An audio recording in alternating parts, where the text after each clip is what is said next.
Hi, welcome to The Real Generation Gap. I'm Rudy Ruiz. I'm Fred Satilli. And today we've got an impromptu episode where, Fred mentioned he wanted to cover an episode of X-Files.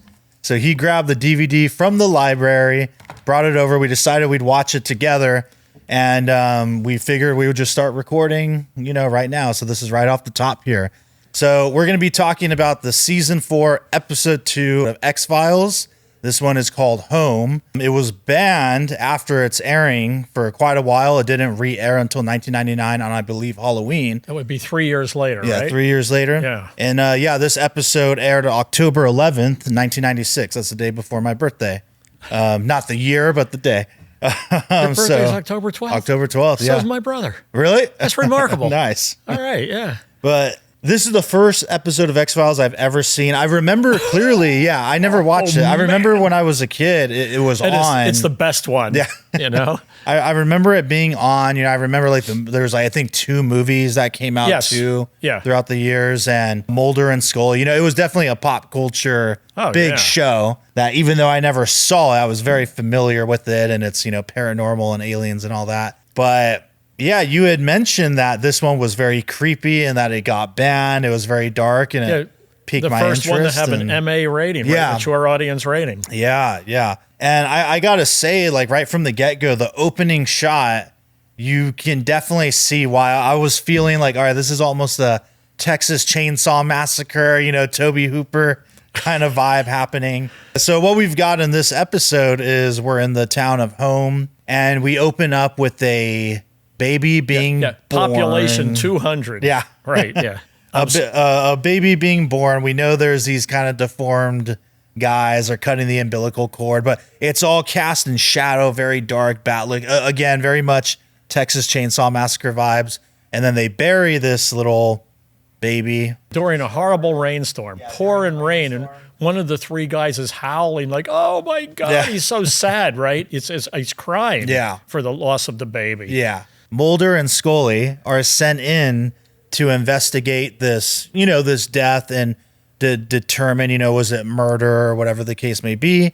And they come to the conclusion that there's probably a prisoner, a rape victim in the house of this family, these 3 inbred brothers. So they go in to investigate, and some horrors ensue. So I'll leave that as a synopsis, and we can dig in. Now, I interrupted you rudely, as I often do.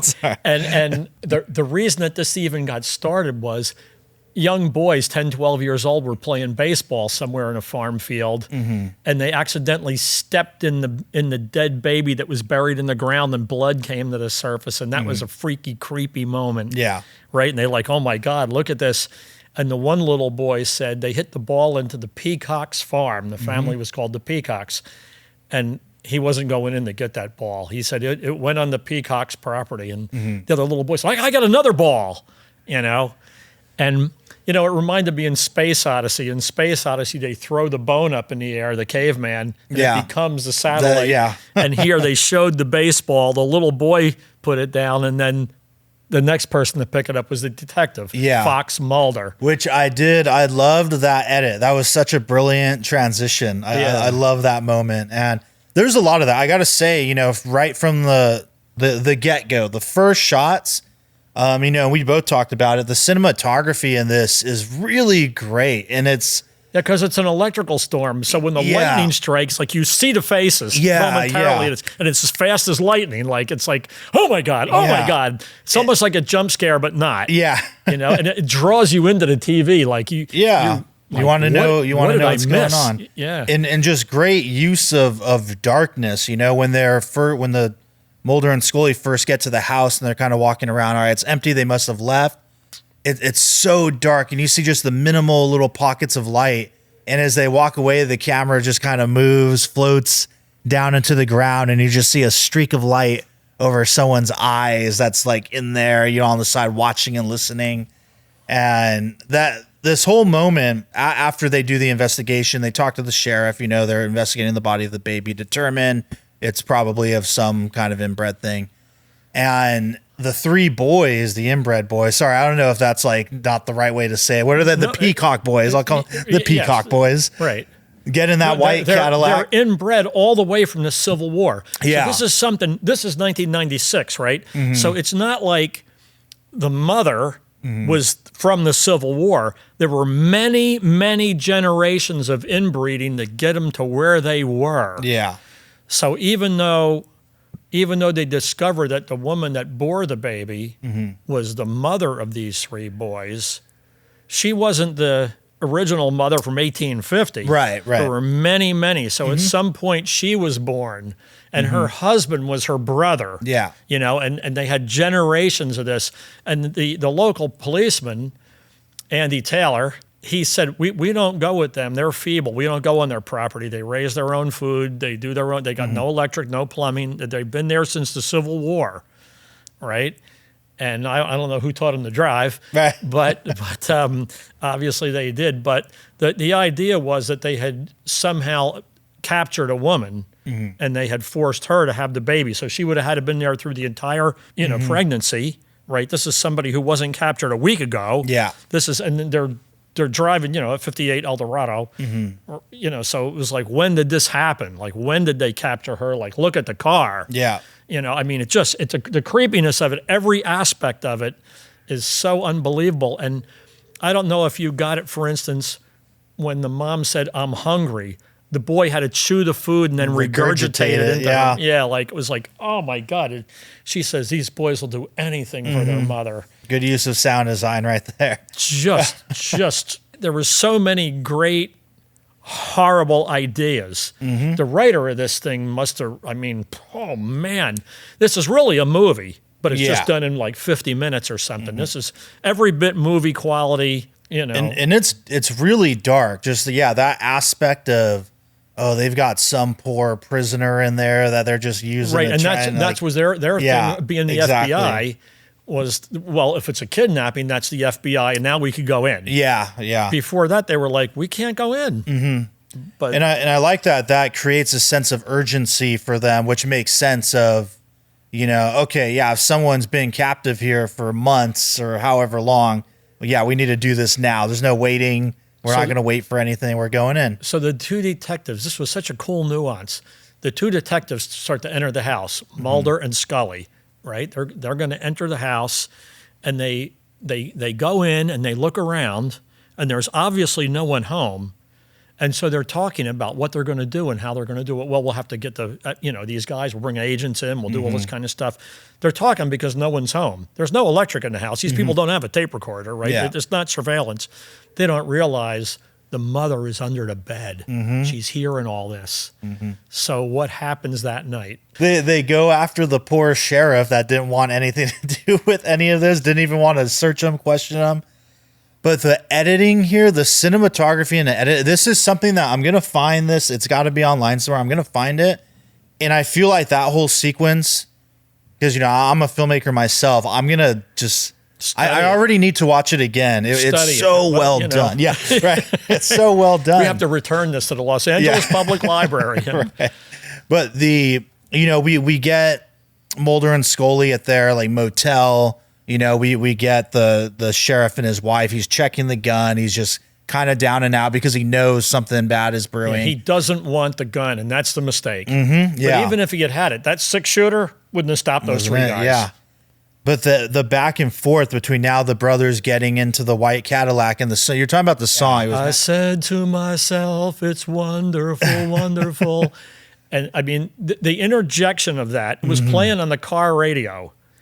And the interjection of that, the world is full of meaning, it's true, but the world is full of wonders, it's true, but it wouldn't have much meaning without you. And here they are, the peacocks. Yeah. It adds another level of creepiness to it because his voice is so beautiful and gentle. Yeah. And they're Neanderthals. They're animals, doing their thing. So you're right. The editing is three things. It's Mulder and Scully at the hotel, the sheriff and his wife in the bedroom, and the three guys. Yeah. And it's kind of like the good, the bad, and the ugly. That three-part editing. Like, it really is. And the going back and forth and the lock on our hotel door is broken. And then there's a shot when the sheriff goes in with the wife and they close the door and the camera pushes into the fact they don't lock the doors there. And they even make a comment about like, oh yeah, in this town they just don't do that. You don't have to lock your doors Yeah, here. it's all safe. But the way it'll go back and forth, and it's not like they play that music throughout the whole sequence. Like I feel a lot of other directors probably would have done. You only get the music when we cut to them in the car. So it goes music to just quiet, the TV and the antenna, and then to the sheriff getting in the bed, and then back to the music. And yeah. Oh man. Yeah, and when there's a dozen good cuts. There's Yeah, a dozen, it's so like good. Around and around. The story is unfolding, And the car rolling up on the house, and he wakes up and you hear the music outside and the car is empty. And just the use of darkness in the home when he's going down the halls and you only see like a streak of light from like the other hallway or the door, and they go from light into dark into a little bit of light again. It's just enough light, just perfect. enough. Yeah, so suspenseful. And that's the kind of stuff like nowadays. And I wonder if they got, some complaints about it at the time. But nowadays, so many movies and shows are so afraid to go dark. And they were not. And I wonder if they got chewed out. I wouldn't be surprised if they did. I think of like Gordon Willis, who shot The Godfather, got in so much trouble for making the movies like as dark as he did. But it's iconic, and it wouldn't be it without that. And I feel like this, man, they were not afraid to, he's going to walk into complete shadow and you're not going to see anything for a couple seconds. Right. And it had so much very suspense. David Lynch that way. It is to him. It is pretty Lynchian. Yeah, it's got that vibe too, Yeah. There's this sense of like Americana and peace, but then underneath it all, there's this really dark, orb in the middle of all this America, I guess. Yeah, no, that whole sequence was brilliant. And it's, they get murdered, which is a bummer.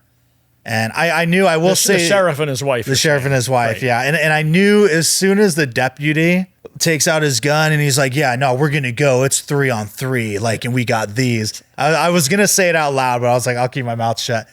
I was going to say, he's dying immediately. Right, yeah. He's for sure. That's the, what do they call the Star Trek characters? The red shirts? He was like the red shirt. That's right, the joke. Guy, you bring the security man. Yeah, they're the ones that just get killed. Yeah, that was it. He existed solely to die, and that line was the. So that was a little predictable, but killed by a booby trap. A booby trap. So that was interesting. I didn't quite see that happening as he's running through the yard from car to car. I was just expecting him to pop up with a club or something, but that was kind of neat. The whole booby trap idea, but. Oh, yeah, no, I got to watch it. The house was rigged with booby traps. And one of them even got one of the brothers. Yeah. Because he became emotional and ran, and that was it. Oh, man. So now the detectives are confronted with this really horrible situation. They realize when they get caught in the house by the brothers, one gets caught by the booby trap. Dana Scully unloads her entire automatic handgun. You see the slide go back. She's out. Yeah. Right? She's out. Which, for God's sake, carry a 15-shot something. Right. You know what I mean? If you're going to, run out of ammo in 7 shots. That was ridiculous. And then the last guy, the oldest of the brothers, he runs. And the two of them are getting up off the floor. They've been in a terrible fight, both of them, a physical fight with these monster guys. Yeah. These guys don't know about pain. You hit them with a baseball bat, it didn't matter. Right. That one guy, the sheriff, hit him with all his might. He didn't even slow him down. Yeah. He got him in the knee and everything. Yeah, right. No, that's okay. Yeah. And so they're getting up from the terrible fight, and they realize that the older of the three has taken the mother out from under the bed because she was strapped to a board, and he took her out. And the next scene you see they're both in the trunk of the car with the trunk closed. And the woman is saying, we'll make a new family. We'll have we'll be proud of those boys and everything. And he leaves her in the trunk and he goes and gets in the car and drives off. So that's and Mulder, she says, well, should we send out a all points bulletin or something? He's like, I don't think we'll have any trouble catching this guy. Right. Yeah. I think time has finally caught up with the Peacocks. Yeah. I got to say real quick, the reveal of the mother under the bed and when they pull her out is That if I happened to see this when I was a kid, that would have been pure nightmare, Right. for years. Kind You of would have been looking under every bed for the rest of your life. But just the idea, it's so creepy and scary, and like, oh god, there's monsters out there that And do she this kind had of stuff. no arms and legs. Yeah, just strapped to the board, no arms, She had legs, like just nothing below the knees and nothing below the elbows, and she's there, and she's the shot caller. She's telling them Yeah. what to do, and they're keeping her alive. Yeah, and initially it may come across, until she turns around that is someone that they had kept like, because I wasn't sure at first. I'm like, oh, is this a prisoner or is this the person that was down there telling them what to do? Because at first, you just see the strip of lights over the eyes, and I was almost thinking it was going to be a basket case type of. Have you seen the movie Basket Case? It's like ridiculous horror movie. Yeah, Boxing Helena. Boxing Helena, there's one, yeah. Yeah. A basket case where his brother lives in a basket and he's this little monster thing. But I was almost thinking it'd be something like that after the regurgitation But it was and better. whatnot. But it was better. It wasn't campy. It wasn't, No, yeah. And there was nothing 2-bit cheap about this thing. no, not at all. One of the things impressive to me is these are actors, and Dana Scully is the pathologist, right? She's the doctor. Mm-hmm. And she spits out this medical jargon, and she makes it look so, she says it very, very casually. Mm-hmm. Her delivery is really good that way. And it reminded me, I saw an interview with Kate Mulgrew where when she was the captain of the Star Trek Voyager, and she had to learn these like science fiction, like the plasma conduit is connected to the impulse drive, or something. None of these are actors. This stuff doesn't mean anything to them. It's just in the script. Mm-hmm. Like she doesn't really know what those birth defects. She runs off like 4 or 5. Mm-hmm. They have this and this syndrome and that condition and this, and it's for her it's just lines and a thing. But the delivery of both of them is so and then he doesn't deliver this stuff like a doctor, but then suddenly he does. Mm-hmm. Like he'll say some certain condition from history where some other family had a similar thing, or he knows about it. Mm-hmm. And it really makes the characters believable in their roles. Yeah. Gillian Anderson and David Duchovny. Yeah. And they just made a thing for themselves as iconic as Captain Kirk, as iconic as, Yeah, definitely. and anything like that. Amazing show. This was an episode that I knew about. I knew that you didn't know about it. And even though we do movies, I think these masterpiece TV shows merit this kind of review. And I loved watching your energy. Yeah. I loved like you discovering the show sort of. And, Yeah. My God. Yeah. And what's great too is, I was a little worried of like, okay, if I don't see the show leading up to it though, is it gonna, but it worked completely on its own. As I'm watching it, I'm like, this is a short movie. Like I don't need to see any of the other stuff. So anyone watching this, if you're just into horror movies and stuff like I am, you're a big horror fan, you got to find this and you got to check it out.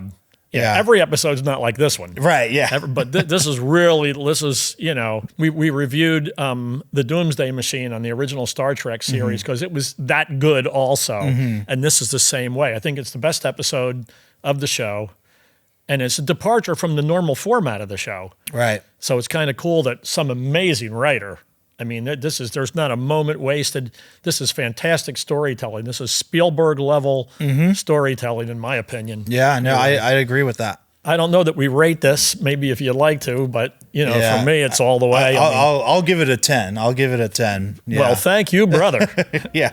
No, thanks for showing it to me. Okay, and let's say goodbye to our audience, and we hope you discover the X-Files if you have never seen it, and if you are a fan of it, this is the one to catch.